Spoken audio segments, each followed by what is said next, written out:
ভাইরা যারা ভিডিওটি দেখছেন,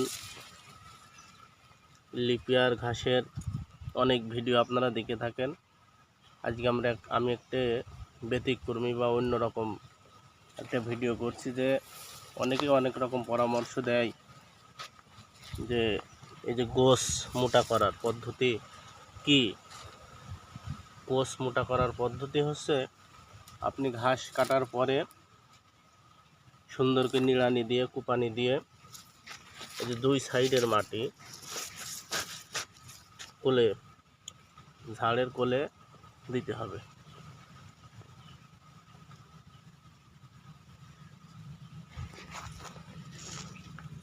ঝাড়ের কোলে দিলে কি হবে, নতুন যে শিকড়গুলো গজাবে ওই শিকড়গুলি অনেক বৃদ্ধি পাবে এবং অনেক মোটা তাজা হবে।